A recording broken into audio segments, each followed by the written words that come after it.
योगीन्द्रभवस्य शिष्यं श्रीशङ्कराचार्यमतार्षवर्म पादं च हस्तामलकं च शिष्यं कण्ठोदकं वार्तिककारमन्या अस्मात् गुरुसन्तरमानतोऽस्मि श्रुते स्मृते पुराणानाम् आलयं करुणालयं नमामि भगवत्पादं शङ्करं लोकशङ्करं शङ्करं शङ्कराचार्यं केशवं बादरायणं शूद्रभाष्याकृतो वन्दे भगवन्तो पुनः पुनः ईश्वरो गुरुरात्मेति मूर्तिभेदाभावि व्योमवद्व्याप्तदेहाय दक्षिणामूर्तये नमः। ॐ शान्ति शान्ति शान्ति।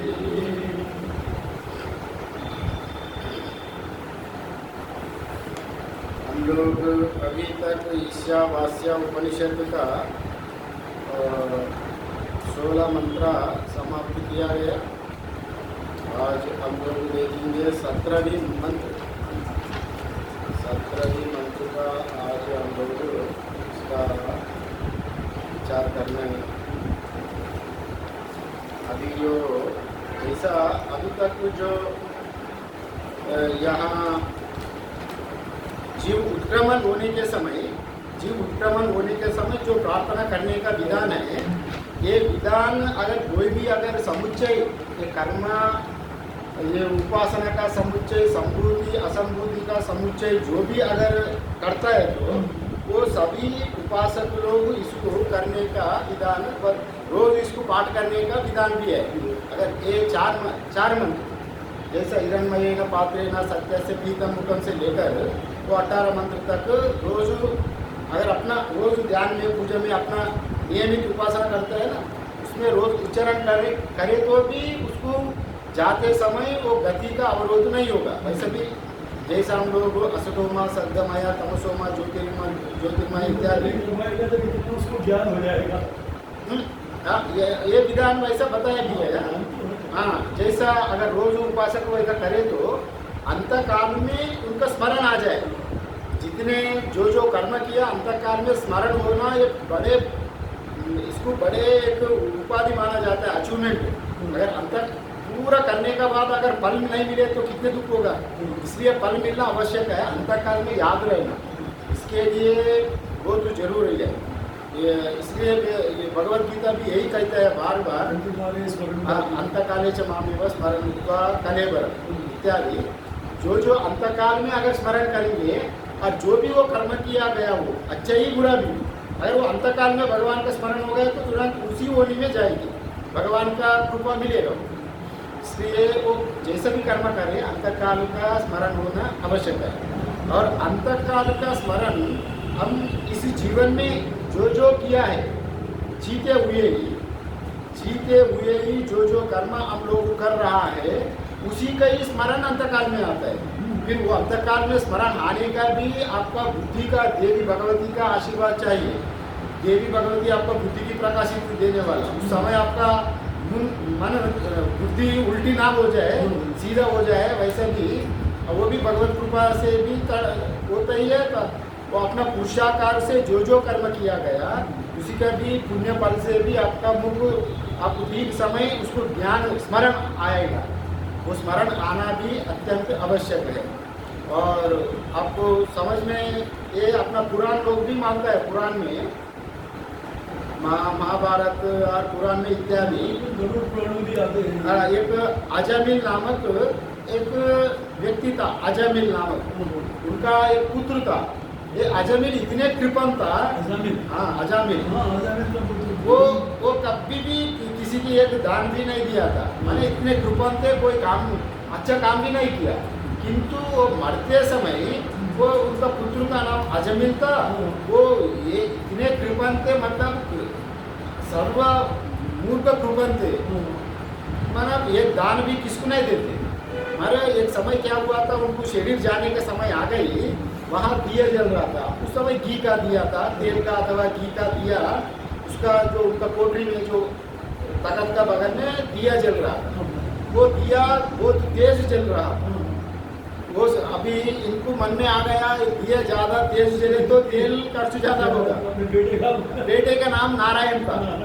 नारायण था तो नारायण माने दिए को थोड़ा कम करने के लिए नारायण का नाम से, नारायण का उनका नारायण भक्ति से नहीं लिया, उनका बच्चे का नाम था, छोटा बच्चे का नाम नारायण बोले। अरे उनको वो तेल को क्यों ज़्यादा दिया जला रहा है, तेल ज़्यादा खर्च हो रहा है, उसको कम करने के लिए नारायण बोलते हुए ही उनका प्राण चले गए। नारायण के दूध आ गए। ये जब नारायण का दूध आ गया तो यम का दूध भी आ गया। इनका जीवन में एक दाना इतने भी पुण्य नहीं है, इसलिए ये नरक का अधिकारी, नरक जाने का। फिर नहीं फिर नारायण का दूध बोला नहीं, ये मरते वक्त नारायण का नाम लिया गया, ये नारायण लोग जाने का अधिकारी है, इसलिए उनको स्वर्ग लेके गए। एक मतलब जीवन भर कुछ भी नहीं किया, किंतु मरते वक्त परमात्मा का नाम लेने के वजह से वो गया वैकुंठ गया। माने नाम स्मरण अंतकाले च मामेव स्मरण मुक्त कलेवर, भगवान का वचन है, परमात्मा का मुंह से कूद गया। और मरते समय कोई भी इंसान अपना मेरा नाम ले तो वो मेरे को प्राप्ति होगा, ये भगवान का वचन गलत नहीं होगा। इसी बोलने के लिए ही ये अजमिल का दृष्टांत वहाँ पर कुरान में दिया गया। माने अब जैसे भी काम करें, अगर भगवान का नाम ठीक से याद आ गया उस समय, आप जरूर पार हो जाएंगे, मतलब भगवान का साहित्य मुक्ति जैसा भगवान तक जाएंगे आप। और इसी का बोलने के लिए ये है कि मैंने जीवन भर अच्छे हम लोग हर समय जो करता है वही संस्कार बनता है, और वो संस्कार ही आपको अंधकार में याद आता है। अगर जीवन भर में हो सकता है उनका पूर्व जन्म का भी पुण्य हो सकता है, अजमिल का पूर्व जन्म का भी कहीं पुण्य हो सकता है अजमिल, एक जन्म में वैसा नहीं होगा। मगर ये हम लोग हमेशा यही श्रवण मनन शास्त्र यही जो कुछ करता है तो अंतकाल में अरे क्या है, मैं पूरा जीवन यही सुना, ये माया मोह से मुक्ति होना और कुछ नहीं है, ये मैं ही हूँ, मेरा ही मैं ही हूँ, ये तो परमात्मा ही परमात्मा। जैसा अगर इतने स्मरण हो गए तो आपका काम हो गया। यही यहाँ पर उसी का ही अभी बताने जा रहा है, और जो बताने जा रहा है इसी मंत्र में वही बता रहे जा रहा है। अभी हम लोग एक बार 17वीं मंत्र का जो 17वीं मंत्र का उच्चारण हो जाए और इसी का उच्चारण करके इसका भाष्य वायुरनिलमृतमदेदम् भस्मान्तगं शरीरम् ॐ क्रतो स्मर कृतज्ञ स्मर क्रतो स्मर कृत स्मर। यहाँ पर जो बताया गया वायु अनिलम इत्यादि, वायु मतलब यहाँ लेना है ये जीव, जो जीवा है ना, यहाँ सूक्ष्म शरीर को वायु का वैसा लेना है। प्राण जो व्यष्टि प्राण है ना, जो व्यष्टि प्राण है उसका सूक्ष्म वो अभी क्या कह रहा है, मेरा प्राण मेरे जो वो उनका प्रार्थना है, मेरा जो व्यष्टि जो प्राण है वो समिष्टि प्राण में मिल जाए। माने जो जीव जो कह रहा है मैं जो आध्यात्म है आदि दैव में मिल जाए, उसका ही ये प्रार्थना है। मतलब जो वैदिक उपासना में जो कुछ यहाँ वो उपासना किया गया उसी का ही अभी स्मरण करने के लिए प्रार्थना कर रहा है। अभी मेरा प्राण सर्वव्यापी वायु में जो विलीन हो जाए, मेरा शरीर भस्म में जो परिणत हो जाए इत्यादि मंत्र में प्रार्थना कर रहा है। मतलब यहाँ मेरा प्राण शरीर में लीन हो जाए, मतलब यहाँ पर उनका जो सूक्ष्म शरीर जो व्यष्टि सूक्ष्म शरीर को समिष्टि सूक्ष्म शरीर में माने हिरण्य गर्भ में मिलन हो जाए, माने व्यष्टि जो आध्यात्मिक जीव आदि दैव में लीन हो जाए। क्योंकि उनको भी जानता है मेरा शरीर तो भस्म भी हो जाए, बोले अभी भी कह रहा है, वो भी खुद कह रहा है मेरा शरीर भस्म तो पंचभूत आत्मा शरीर जो यहाँ दिख रहा है वो तो भस्म ही होने वाला है। किंतु वो क्या प्रार्थना कर रहा है, मेरा जो आत्मा है सूक्ष्म शरीर वो हिरण्यगर्भ में मिल जाए, सूत्रात्मा में मिल जाए। उसी का ही अर्थ में यहाँ वायु का अर्थ प्राण जो दिग्गज वही है। क्योंकि जीवन का लक्ष्य भी वही है, मुक्त हो जाए, तो वही चाहता है, हर आदमी वही चाहता है। हाँ, यहाँ पर वो चाह रहा है हमारा सूक्ष्म शरीर, मतलब जो प्राण, यहाँ पर मुख्य एक रूप से प्राण को लिया गया। प्राण अगर एक लिए तो प्राण का साथ ही उसका पूरा शरीर लक्ष्य मनम अध्याहार करना चाहिए। प्राण का सहित जितने जो सूक्ष्म शरीर का अंगभूत है, मन बुद्धि चित्त मन बुद्धि जो पंच ज्ञानेन्द्रिय, पंच कर्मेंद्रिय, पंच प्राण, मन बुद्धि, ये 17 मिलके सूक्ष्म शरीर होता है। ये सूक्ष्म शरीर ही उनके साथ जाएगा। हाँ, यही ये सूक्ष्म शरीर वो सूत्रात्मा में मिल जाए, माने ये जो आध्यात्म पुरुष है आदि दैव में मिल जाए, यही उनका प्रार्थना यहाँ कर रहा है। और अमृतम जो अमरत्व, जो अमर होने के लिए मैं हमेशा अमर रहूँ, वही आप समझ लिया। अमृत का अर्थ जो मरण से रहित। अनिलम मतलब यहाँ पर जो हम लोग परमात्मा का नाम कहते हैं अनिलात्मजा, मारुति नंदना। अनिलात्मजा मतलब वायुदेव, जो समिष्टि रूप में जो वायु है, प्राण है, वो प्राण का ही यहाँ पर अनिलम कहा गया। जो समिष्टि प्राण का वो समिष्टि जो सूत्रात्मा सबको प्राण में बांधा हुआ है। अभी सभी जीव कहाँ पर बांधा है, समिष्टि सूत्रात्मा में बांधा है, सूत्र रूप में।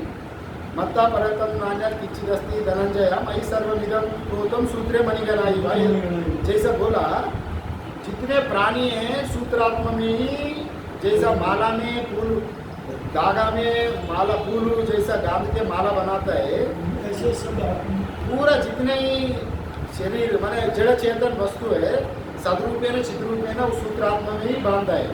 इसलिए यहाँ पर इसका सूत्रात्मा लेना। यहाँ पर अनिलम मतलब समिष्टि प्राण अथवा सूत्रात्मा अथवा हिरण्यगर्भ, इससे भी वहाँ पर लेना चाहिए। जो आदिदैव जो व्यापक है उसी का ही नाम अनिलम कहा गया। मतलब जो व्यष्टि प्राण समिष्टि प्राण में हिरण्यगर्भ में मिलने के लिए प्रार्थना कर रहा है। इसी का ही क्रम मुक्ति, माने जो जीव का जीवभाव है वहाँ पर ब्रह्मलोक तक जाने के लिए ही उनको प्रार्थना है। अभी बोल रहा है भस्मांतम शरीरम। भस्मांतम शरीरम मतलब मेरा इस जो शरीर को अग्नि में आहुति दे, वो वहीं पर भस्म हो जाए। मतलब ये पंचभूतात्मक शरीर ये भस्म हो जाए, मतलब जो व्यष्टि पंचभूत समिष्टि पंचभूत में मिल जाए। माने वो चाहता है, व्यापक होना चाहता है। माने वो उपासक है, उपासक करते करते उनको ज्ञान हो गई, माने ये कुछ भी नहीं है, पंचभूतात्मक से मिला। जैसा घड़े, मिट्टी से ही घड़े मिला, घड़े टूटने के बाद वो मिट्टी बन जाएगा। मैं मिट्टी में ही, मेरा अपने स्वरूप में ही जाऊँ, मैं जहाँ से आया वहाँ से ही चले जाऊँ। माने पंचभूत कैसे बना, ये शरीर बना तो पंचभूत से, ये पंचभूत से ही बना तो पंचभूत में लय हो जाए, भस्म हो जाए। और हमारा हिंदू संस्कृति में साधारण रूप में यहाँ भस्म क्यों कहा गया विशेषण से, मतलब यहाँ पर आदमी जब मर जाए तो उनको जलाया जाता है, उसको हम लोग क्रीमेशन जैसा जलाया जाता है। तो लकड़ी से जलाने जाए तो भस्म होता है, किंतु तो और भी प्रक्रिया है, उसको दफनाना भी जाता है। फिर वो जल विसर्जन भी कहते हैं, जल समाधि संत लोगों को जल समाधि है। फिर वो लोग को क्या होगा, फिर ये तो बोला मैं भस्म हो जाऊँ, फिर वो लोग पंचभूत में नहीं मिलेगा, ऐसा बात नहीं, वो भी मिलेगा। क्योंकि जिसको अगर आप दफनाएंगे ना, वो भी कीड़े मकोड़े सब काट में फिर मिट्टी ही बनेगा। अभी आपका शरीर रक्त सब मिट्टी में जाएगा, छोटा छोटा कीड़े मकोड़े सब खा के फिर वो भी कीड़ा मकोड़े एक दिन मरेगा, फिर सभी अंततोगत्वा वो पंचभूतों में लय होगा। ये तो साक्षात आपको वस्तु तो आपका सामने दिख रहा है, किंतु वो कुछ समय लगेगा जो जिसको दफनाया गया। और जल समाधि दिया किसका, वो भी उतने ही जल के कीड़े मछली मछलियों का के फिर अंततोगत्वा वो भी पंचभूत में ही लीन हो जाए। यहाँ पर ये भस्मांतम शरीरम मतलब वो उनको जलाया जाता है तो भस्म हो जाए, यही इसी का पर किया गया। स्थूल शरीर मरण से सूक्ष्म शरीर नहीं मर। अगर ये भस्म होने का बाद भी उनको खुद को भी ज्ञान है क्योंकि मैं स्थूल शरीर वाला नहीं हूँ। और अज्ञानी लोग क्या मानते हैं, जो भौतिकवादी है अज्ञानी लोग, यावत् जीवम सुखम जीवे ऋणम कृत्वा कृतं विभेद भस्मीभूतस्य देहस्य पुनरागमनम कुतः। वो 4 बात का फिलॉसफी है। भस्मीभूतस्य देहस्य पुनरागमनम कुतः, यावत् जीवन सुखम जीवे ऋणम कृत्वा कृतं विभेद। आपका पास पैसा भी नहीं आए तो खूब ऋण लो, किसका पास 1 लाख रुपए ऋण ले लो, खूब घी खाओ, मलाई खाओ, मिठाई खाओ, खूब मजा करो, शरीर को खूब भोगो। कौन देगा है मरने का बाद फिर आत्मा होगा। इसलिए जितने तक जिएंगे मरते हुए ही आनंद लो, बाद में कोई शरीर नहीं है, वो भौतिकवाद कहते हैं। किंतु हमारा शास्त्र वेद प्रमाण वैसा नहीं मानता ना। आस्तिक धर्म नहीं मानती, आस्तिक धर्म वेद प्रमाण शास्त्र कोई धर्म नहीं मानता। अगर कोई ईसाई बौद्ध इस्लाम कोई नहीं मानता, वैसे सभी कर्म पर मानता है। पुनर्जन्म वाला नहीं मानते, पुनर्जन्म वाला नहीं मानते। इवन ईसाई लोगों का भी जो इस्लाम मानता है, इस्लाम जो है ये वो मानते हैं कि वो बाद में आसमान में कयामत के दिन आएगा। हाँ, इसका वो उन लोगों का, ईसाई लोगों का, इनका मुसलमानों का, ईसाई का जो मानना है, अब जब उनको दत्ता देंगे परमात्मा, जब फिर अपना लोगों को सबको उठा के सबको ले जाएंगे, उसी का वजह से इनको दत्ता के फिर अच्छा सेंटिमेंट लगा के सब कुछ वैसे ही रख लेता है। और इसी का वजह से ही ये इनका जो मानना है वैसा, उनका धर्म का मानना है, वो उनका धर्म ग्रंथों में वैसा उल्लेख किया। हमारा शास्त्र का जो शास्त्र है वेद में तो ये पंचभूतों से आया शरीर पंचभूतों में मिलेगा और इसका अतिरिक्त तो और कोई गति नहीं है। फिर अपना का कर्म का अनुसार फिर जैसा जाता सही ध्रुव मृत्यु ध्रुवम जन्म मृत से था, वो जाने वाले मरते ही है, मरने वाला फिर जन्मते हैं। मतलब जब तक वो मोक्ष नहीं प्राप्त करेगा वो ये जितने भी कल्प चलते रहे उतने कल्प वो आता ही है, जाता रहता है। हाँ, और उन लोगों का मानना है जो अपनों लोग बैप्टिज्म मंत्र लेते हैं ना, अपनों एक बार बैप्टिज्म हो गया, मैंने गुरु का दीक्षा ले लिया, चलो हमको भगवान का आश्रित हो गया, अंतकाल में भगवान हम लोग को ले जाता है। उनका बाइबल में भी ये मेंशन किया गया, हाँ प्रभु आएगा सबको लेके जाएगा, उनका साथ सबको उद्धार करेगा। हाँ, इसी का वजह से वो लोग अपना समाज के ऊपर जिस क्राइसिस का वो क्रॉस भी लगा देता है। उनका ये मान्यता है, किंतु हमारा हिंदू धर्म में वैसा ये बात वैसा नहीं है। वो बहुत साइंटिफिक है, हमारा वेरी साइंटिफिक, बहुत साइंटिफिक। इसका शास्त्र वेरी साइंटिफिक है। इसलिए उनको अगर दत्ता दो, जल समाधि दो, जैसे भी करे तो अपना फिर जन्म लेता ही रहे। पुनर्जन्म का हमारा तो कई इतिहास है, कई किसी लोगों का साइंस भी। राजस्थान में कुछ साल पहले पुनर्जन्म का बारे में उनको कुछ बच्चे लोग भी जानते हैं, मेरा पूर्वजन्म यहाँ पर है वहाँ पर है, वो पहचान भी लिया। इस जीवन में आते हुए भी पूर्वजन्म का स्मरण होकर वहाँ घर में भी चले गए। वैसा घटना भी कई लोग का होता है। इसलिए जन्म होता है, मरने का बाद ये स्थूल शरीर से कोई यहीं पर जलाया जाता है, सूक्ष्म शरीर फिर चले जाता है। अगर ये साधक का क्या किया गया, साधक का प्रार्थना है, मैं तो कहीं करोड़ों जन्म में मैं देखा हूँ, या इसलिए मैं उपासना किया हूँ, इसलिए मेरा को ये दक्षिणायन मार्ग में नहीं जाना, मैं उत्तरायण मार्ग में शुक्ल गति में जाना, हमको मोक्ष चाहिए। तो जैसे भी वो ब्रह्मलोक जाना, मैं वहाँ से फिर नहीं आना, मैं बहुत भोग चुका हूँ ये जीवन और हमको नहीं चाहिए। इसलिए वो प्रार्थना कर रहा है, हमको बचाओ, हमको अच्छे से ले जाओ, परमात्मा को स्मरण कर रहा है। और कैसे स्मरण कर रहा है अभी बता रहा है। स्मरण करने का विधान ये बता रहा है। ओम क्रतो स्मर कृतज्ञ स्मरा, ओमकार का उच्चारण यहाँ पर कर रहा है। मतलब ये क्रतो स्मर कृतज्ञ स्मरा मतलब आप ओम पहले ओम बताया है, यहाँ पर आप ओम को समझेंगे तो आपको पूरा जीवन उद्धार हो जाएगा। ओम का इतने महात्मा है। हम लोग जो पहले भी मंत्र पाठ का पहले जब ओम करते हैं ना, आप जो कुछ भी साधन करें ना करें, अगर ओम करेंगे आपको जितने अपना घर में अपना घर में कहीं भी कभी कभी बहुत संकट आता है जीवन में। एक वैसा समय आता है बड़े संकट, कोई सुलझाव नहीं होता, मन किसी सुझाव नहीं आता, क्या करना नहीं करना, अभी संकट में पड़ता है ना, द्वंद्वात्मक स्थिति आता है, ये क्या निर्णय नहीं ले पाता है और कभी दुखी होता है, कभी परेशान होता है। तो आप एक जगह में बैठकर ओमकार का श्वास लेके ओमकार का 100 बार अगर बढ़िया उच्चारण कर ले, आपका थोड़ा देर बैठे तो आपका हाल हो जाए, ये पक्का होता है। ओमकार का इतने महत्व है।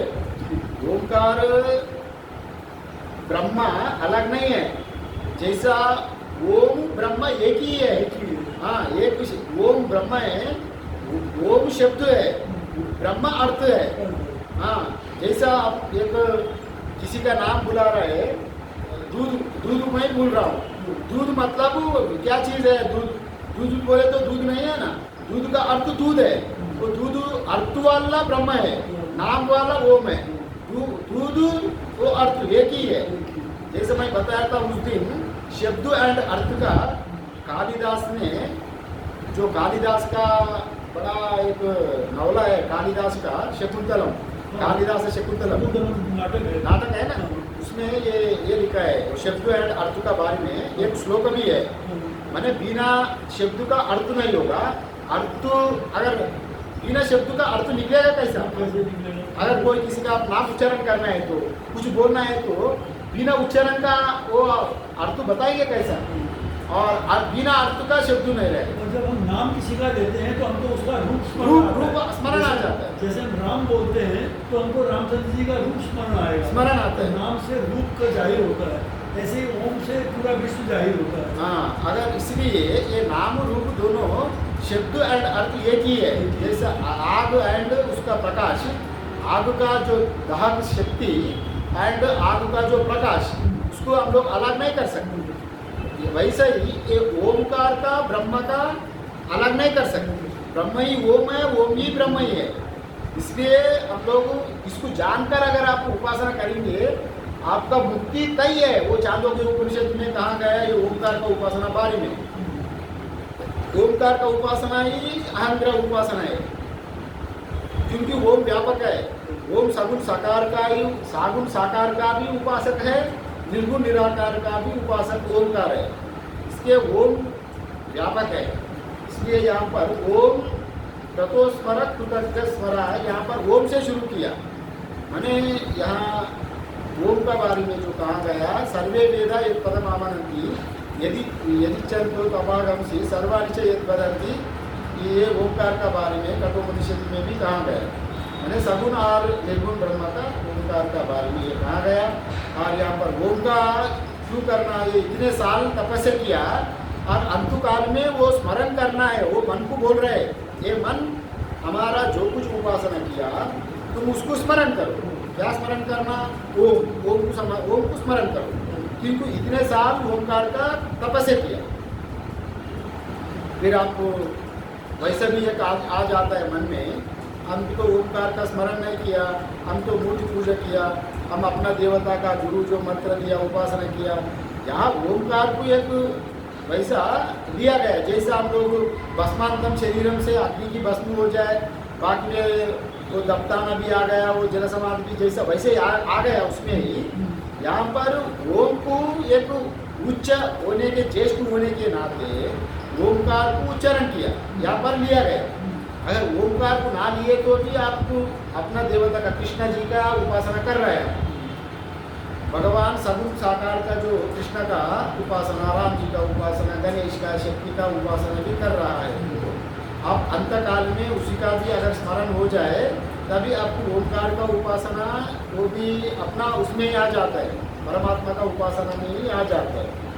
इसीलिए यहाँ पर ओमकार का बारे में बता रहा है। ओम तो सर्वश्रेष्ठ है और ओमकार का आप हमेशा उच्चारण करते रहे।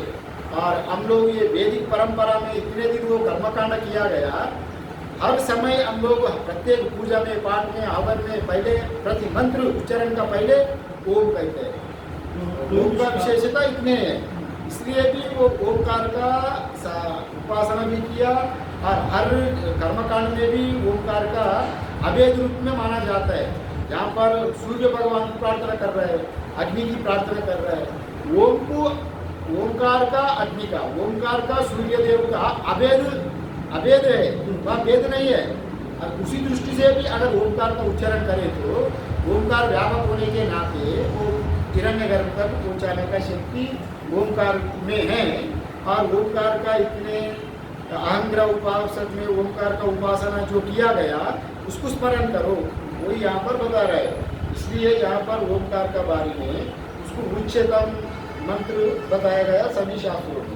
और मुंडकोपनिषद में भी कहा गया, अगर कोई उपासक सिर्फ ओमकार का ही उपासना करे, प्रणवो धनु शिरो आत्मा ब्रह्म तल्लक्ष्य उच्यते अप्रमत्तेन वेद्यव्यम शिरवत्ता मये भवे। ओमकार को आपको धनसु बनाओ, प्रणवो धनु शिरो आत्मा, जीव को बाण बनाओ, ब्रह्म तल्लक्ष्य, लक्ष्य क्या है? ब्रह्म।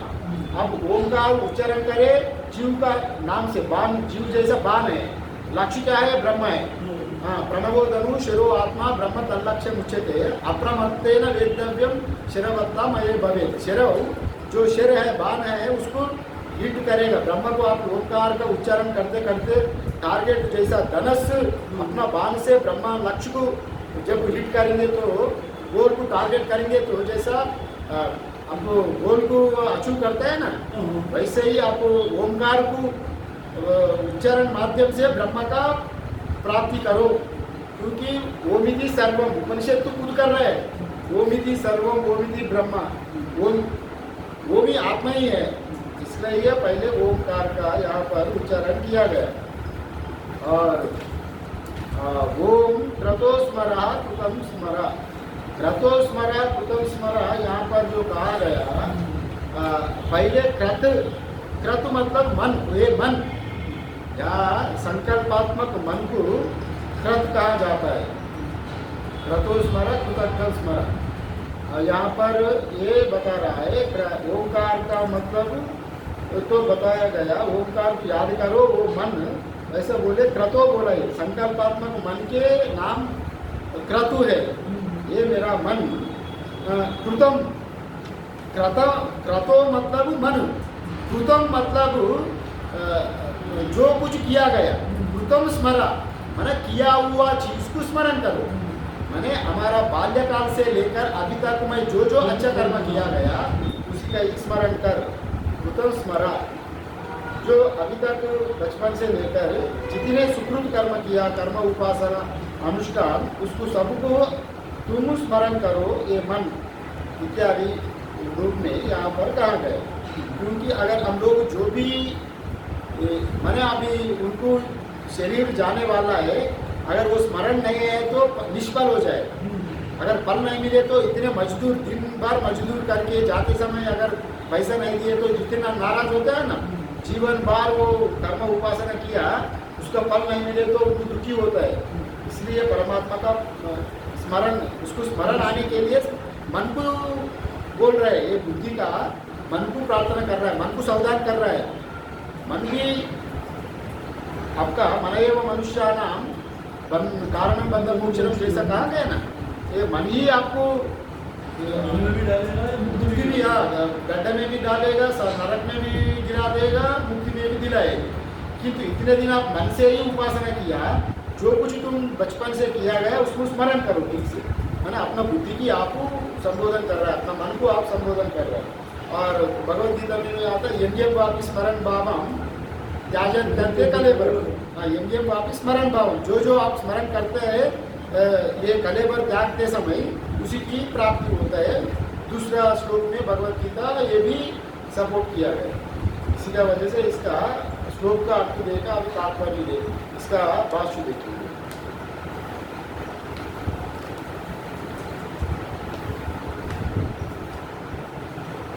वायु यदि अतः इदानीं मम मरिष्यते. वायु means यहाँ प्राण. प्राण means आध्यात्म परिच्छेदम हित्वा आदिदैवता आत्मानं सर्वात्मकम. यहाँ पर जो बोल रहे हैं आध्यात्म प्राण से जो व्यष्टि प्राण को समिष्टि प्राण में आध्यात्म में आदिदैव में आत्मानं सर्वात्मकम उसको व्यापक होने के लिए प्रार्थना कर रहा है. यहाँ पर वायु कहा गया माने प्राणवायु से जो उपलक्षित लिंग शरीर लेना है. यहाँ पर जो मैं पहले भी बताया था ना वायु मतलब प्राणवायु को उपलक्ष्य में यहाँ पर लिंग शरीर को लेने के लिए यहाँ पर बता रहा है. जो सूक्ष्म शरीर 17 तत्व में बताया था जो पंच प्राण पंच कर्मेंद्रिय पंच ज्ञानेंद्रिय मन बुद्धि ये 17 तत्व को जो हिरण्यगर्भ अथवा सूत्रात्मा इसी को ये जो लिंग शरीर को वो अपना सूत्रात्मा में मिलने के लिए यहाँ पर प्राप्त कर रहे हैं. वही अमृत तत्व को प्राप्त करने के लिए मतलब वो अपना क्रम मुक्ति के लिए यहाँ पर प्रार्थना हो रहा है. अनिलम अमृतम यहाँ पर अनिलम अमृतम मतलब जो सूत्रात्मानां प्रतिपाद्यताम इति वाक्यशेषः. लिंगम च इदं ज्ञानकर्म संस्कृतम उत्क्रमतु इति द्रष्टव्यम मार्गा याचना सामर्थ्यम. यहाँ पर अनिलम अमृतम जो अनिलम अमृतम है जो अमृतमय प्राप्ति के लिए अपना अनिलम मतलब जो सूत्रात्मा हिरण्यगर्भ जो व्यापक समिष्टि प्राण है उसमें मिलने के लिए व्यष्टि प्राण को अपना प्रार्थना कर रहा है. इसमें हमको ठीक से स्मरण हो जाए. यहीं पर ये अनिलम अमृतम का नाम यहाँ पर लिया गया है. सूत्रात्मानं प्रतिपाद्यताम इति वाक्यशेषः. सूत्रात्मा में ही उनको ये जो व्यष्टि प्राण है समिष्टि आध्यात्म प्राण है जो आदिदैव प्राण में समिष्टि सूत्रात्मा में मिलने के लिए यहाँ पर वो उनका प्राण को मन को कह रहा है स्मरण कर रहा है. ये लिंगम च इदं ज्ञान कर्म संस्कृतम उत्क्रमतु माने जो कुछ ही यहाँ पर किया गया कर्म जो लिंगम च इदम माने जो लिंग शरीर को यहाँ आध्यात्म लिंग शरीर जो व्यष्टि प्राण को आदिदैव समिष्टि प्राण में जो सूत्रात्मा रूप से अमृत तत्व को प्राप्त करने के लिए यहाँ पर कह रहा है. इन्हें समझ लें. अतः इदं शरीरम अग्नौ भस्मांतं भूयात्. बताया गया ये शरीर मेरा जो शरीर है अग्नि में भस्म हो जाए माने अग्नि में आहुति दिया जाए. अग्नि में यहीं पर शरीर चले जाए और ये प्राण जो लिंग शरीर है हाँ ये लिंग शरीर जो है वो आध्यात्म जो लिंग शरीर है वो आदिदैव में मिल जाए. इसी का लिए यहाँ पर प्रार्थना कर रहा है. माने वो उपासक भी जानता है ये शरीर यहाँ पर भस्म होने वाला है इसलिए अतः इदं शरीरम अग्नौ भस्मांतं भूयात् अग्नि में भस्म हो जाए इत्यादि रूप में यहाँ पर कहा गया. ओम इति ओम का बारे में तो मैं कहीं आपको व्याख्या किया गया उसी का ही व्याख्या यहाँ पर लेना है. ओम परमेश्वर का नाम है. ओम परमात्मा का नाम भी ओम ही है इसलिए इसका ओमकार का उच्चारण करें तो भी आपको परमात्मा का उच्चारण ही हो रहा है. ब्रह्म का ही उच्चारण हो रहा है. उसी का प्रतीक होने के नाते आप यहाँ पर ओम क्रतो स्मरा कृतज्ञ स्मरा मतलब वो ओमकार ओम बता रहे हैं. ओम को स्मरण करो वैसे भी अर्थ आता है. आपको ये जो इतने साल तक जो उपासना किया आहंग्रह उपासना ओमकार का उपासना जितने जो कुछ किया गया उसको ओम स्मरण करो क्योंकि ओम को स्मरण करें तो आपको ब्रह्म का ही स्मरण करा हुआ हो गया क्योंकि सब कुछ व्यापक रूप में ओमकार में ही है और ओम ही ब्रह्म है और इसी का वजह से ओमकार को स्मरण करो ये बता रहे. आपको और एक भी बता रहा हूँ जो ओमकार का है ना ओमकार को निर्गुण निराकार ब्रह्म में समाधि में भी ओमकार का उच्चारण किया जाता है. जैसा जो आदमी समाधि लेता है ना आप ओमकार का उच्चारण कर रहे हैं इसका एक विधान है. जब आप ओंकार से समाधि कैसे लगाना, ओंकार से समाधि लगाने का तरीका। अभी दीर्घ श्वास लिया, दीर्घ श्वास लेके ओंकार को उच्चारण किया, उच्चारण किया ना। अभी चुप होना, श्वास भी नहीं लेना, श्वास भी नहीं लेना और कुछ भी चिंतन नहीं करना। श्वास नहीं ले तो मन अपना आप रुक जाता है। जब ओम बोलने का बाद दीर्घ श्वास लिया, जब श्वास जहाँ अंत हो गया, आपका ओंकार का उच्चारण भी वहाँ अंत हो गई, तब दोबारा श्वास तुरंत नहीं लेना और 15-20 सेकंड रोक लेना। वो अवधि भले एक ओंकार का उच्चारण का दूसरा ओंकार का उच्चारण का जो बीच में समय है, वो समाधि समय कहा जाता है।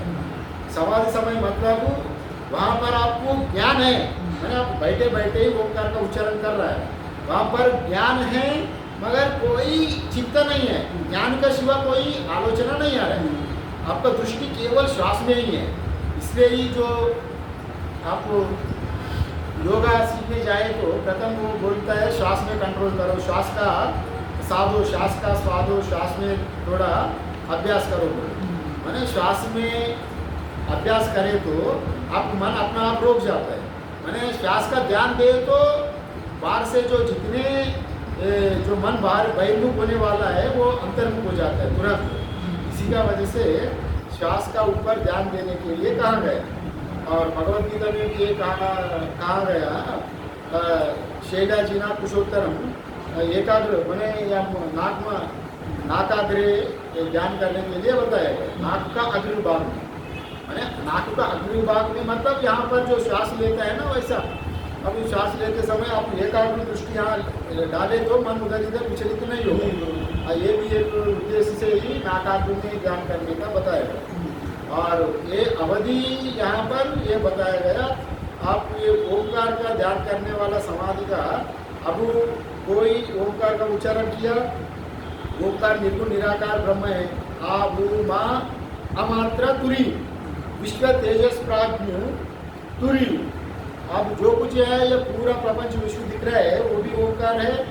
प्राज्ञा विश्व तेजस भी, सूक्ष्म शरीर भी, सुषुप्ति में वो ओंकार है। प्राज्ञ मैंने स्वप्न में भी वो ओंकारी है, सुषुप्ति भी कारण रूप में ओंकारी है। मैंने ये तीनों को रहित भी ओंकारी है। मैंने जागृत स्वप्न सुषुप्ति तुरी, मैंने तुरी सोपाधिक और निरुपाधिक। मैंने उपाधि तो उपाधि सह मतलब जागृत सपना सुषुप्ति उपाधि है, और निर्गुण मीन्स ये उपाधि रहित जो ओंकार है वो निर्गुण है। वैसे विश्व तेजस प्राज्ञ तुरी वैसे भी ले सकते हैं। और ये इसी का नाम से यहाँ कहा गया, जो कहा गया जो अंतराल ओंकार का ध्यान करने का पद्धति। अगर जो अब ओम किया गया, एक ओंकार से एक ओंकार उच्चारण का जो बीच का समय है वो समाधि कहाँ जाता है उसको।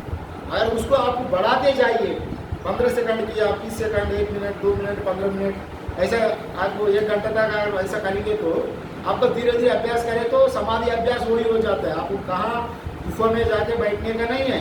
अगर आपको ओंकार में ओम में निष्ठा है, रोज ओंकार का ध्यान कर रहे हैं, वैसा ये ओंकार का साधना रूप में इस्तेमाल करके आपको अभ्यास समाधि अभ्यास करेंगे तो आप ओंकार पहले उच्चारण में वैसे होता है वो।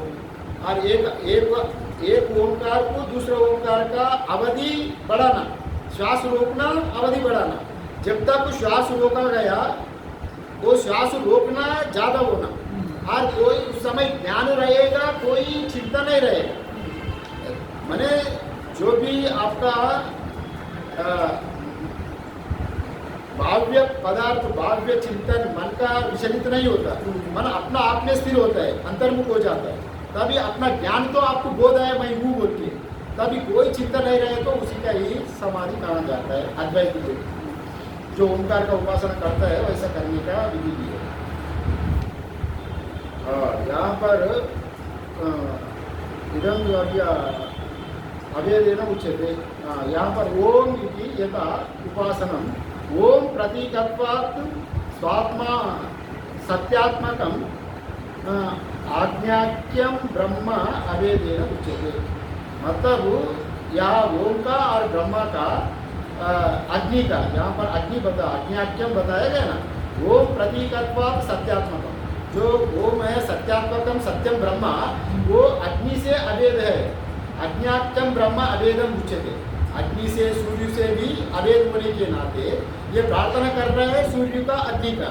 अगर ओम का उच्चारण करे तो उनका जो इष्ट देव है अग्नि, उनका भी उच्चारण हो गया, वो सूर्य का भी उच्चारण हो गया।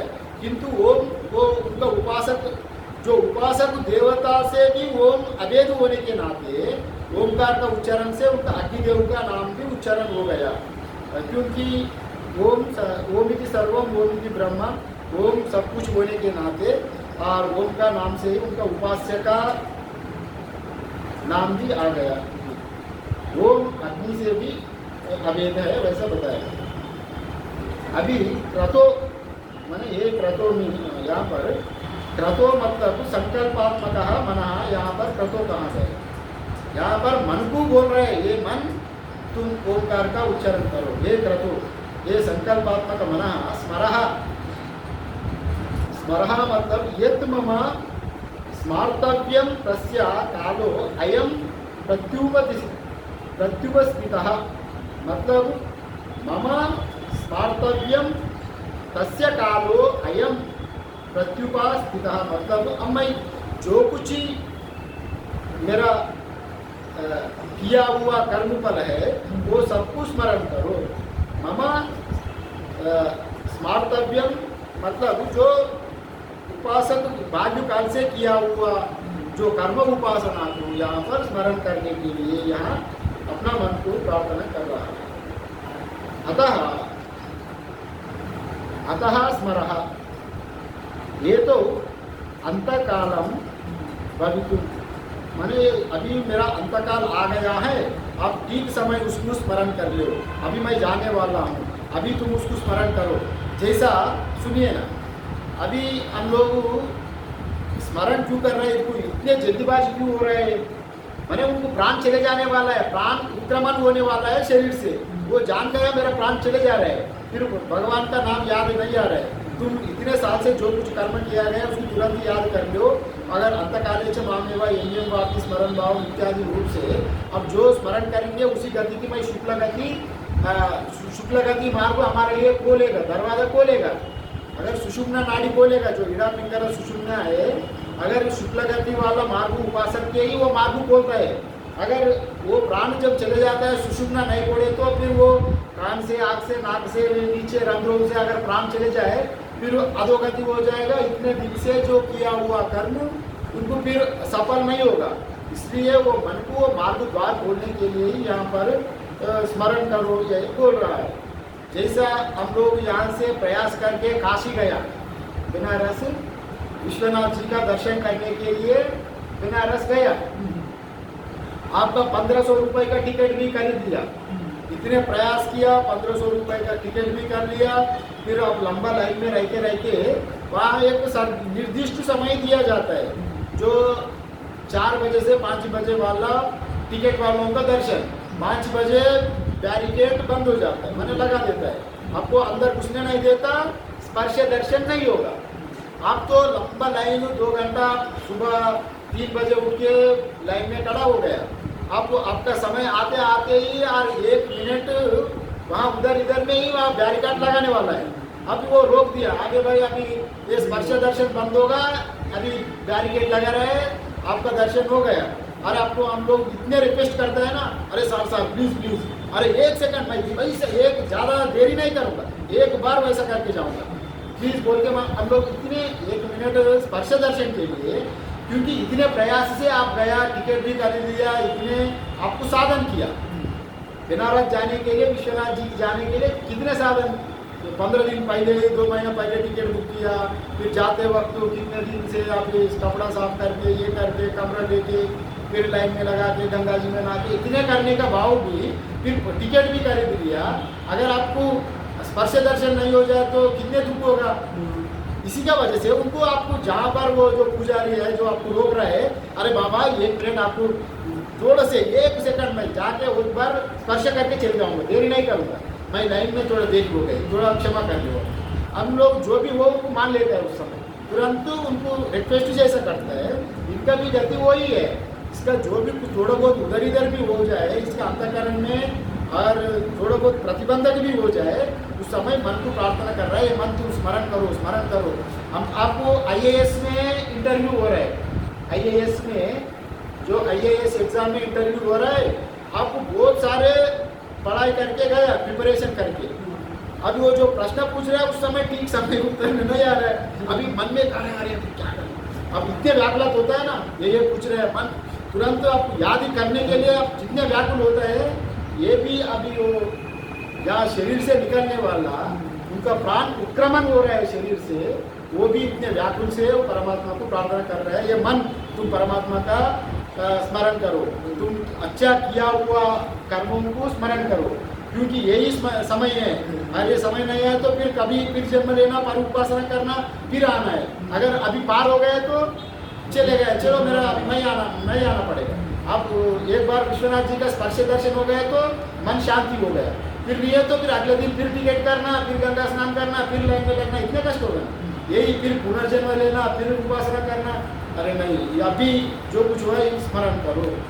यहाँ पर ये कैसा बात आ रहा है, अतः स्मरा, ये तो अंतकालम भवितुम कृतम, माने अग्रे अग्रे स्मरयात मया बाल्य प्रवृत्ति अनुष्ठितम कर्म तच्च स्मरः, माने जो मैं बाल्यकाल से जो कुछ कर्म उपासना अनुष्ठान किया गया बचपन से, क्योंकि इनको भी याद नहीं है ना, ये बुजुर्ग हो गया, मैं बचपन में क्या किया नहीं किया, कितने अच्छे किया कितने क्या किया, अभी वो सब अब याद नहीं है, वो मन तुम पूरा उसको याद कर लो। यही भाई कृतम अग्रे स्मरयात मया बाल्य प्रवृत्ति अनुष्ठितम कर्म तच्च स्मरः, बाल्यकाल से जो कुछ किया गया किए हुए कर्मों को उपासना को स्मरण करो, यही बात यहाँ पर कह रहा है। क्रतो स्मरः कृतज्ञ स्मरः इति पुनर्वचनम आदरार्थम, माने आधार के लिए यहाँ पर कहा गया, आधार के लिए मीन्स उसको रिक्वेस्ट के लिए, भावना के लिए बार बार अरे स्मरण करो प्लीज प्लीज, हम लोग अंग्रेज में बोलता है ना प्लीज प्लीज बोले, ये वैसे ही बार बार आदरार्थम दोबारा यहाँ क्रतोस्मरा कृतज्ञ स्मरा क्रतोस्मरा कृतज्ञ स्मरा इत्यादि दो बार यहाँ पर आदरार्थ रूप में यहाँ पर कहा गया। यही यहाँ पर ये बताया गया, ये उपासक अपना गंतव्य स्थान को जाने के लिए, परमात्मा का साथ एक होने के लिए यहाँ जितने कर्म उपासना किया गया उसी का ही यहाँ पर स्मरण करने के लिए यहाँ पर मन को यहाँ इसी मंत्र में कहा गया।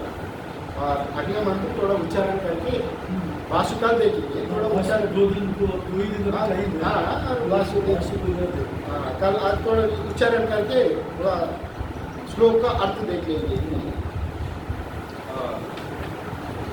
अग्नेनया सुपतारायो अग्नेनया सुपतारायो अस्मान् विश्वानि देवा वयुनानि विद्वान् वियोध्यस्य जुहुराममेवो भूयिष्ठं ते नाम मुक्तिं विदेम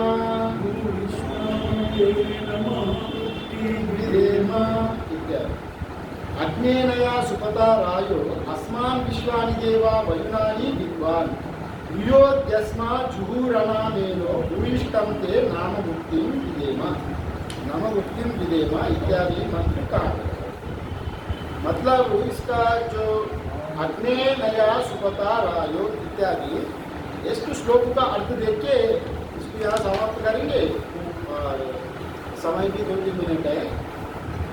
यहाँ पर जो साधक अग्निदेव की प्रार्थना कर रहा है, मैंने उसको अग्निदेव को प्रार्थना कर रहा है, ये अग्निदेव, क्योंकि इतने साल तक जो कर्म उपासना किया गया साधक अग्नि में ही किया गया, मैंने अग्नि उपलक्षित है यहाँ पर, सभी साधन अभी जैसा उपासना किया पंच महायज्ञ भी किया होगा, जैसा पितृयज्ञ, देवयज्ञ, ऋषि यज्ञ, मानुष यज्ञ, भूत यज्ञ इत्यादि, देवता पूजा, सकाम पूजा, निष्काम पूजा और जो दान धर्म किया, जितने भी जो कुछ कर्म किया होगा अच्छा आपको निष्काम भाव से समाज सेवा मतलब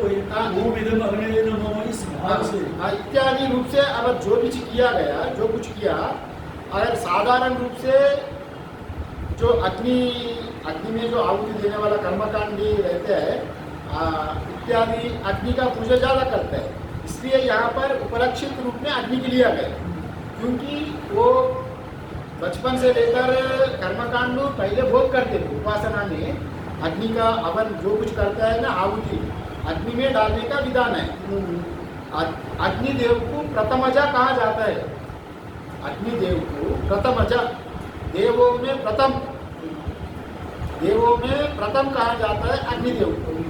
हम लोग साधारण रूप में गणेश भगवान को प्रथम कहते हैं पूजा करने के लिए, वैसे इत्यादि रूप में गणेश को प्रथम पूजा करता है, किंतु कर्मकांड वैदिक में गणेश भगवान अग्नि की प्रथमजा कहा जाता है, माना प्रथम। जैसा अग्निदेव है, आप पोस्टमैन जैसा है, अग्नि जैसा है अग्नि, पोस्टमैन है ना, पोस्टमैन कोई उत्तर दिया, आप यहाँ पर पोस्ट डाक घर में जो आप उत्तर डाला उसको लेके वहाँ पहुँचा देता है वहाँ तक।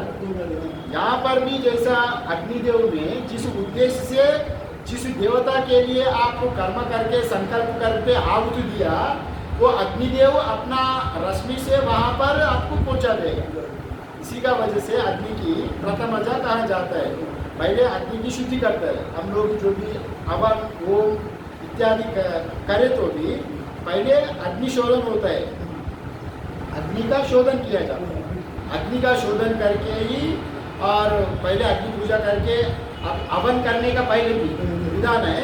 अग्नि का धूप दीप नैवेद्य मिठाई पहले, इसमें जो पंचोपचार पूजा किया जाता है अग्नि की पहले आहुति दे के वो अग्नि स्वाहा करके बाद में सभी देवताओं को मैंने उसका नाम से आहुति दिया जाता है।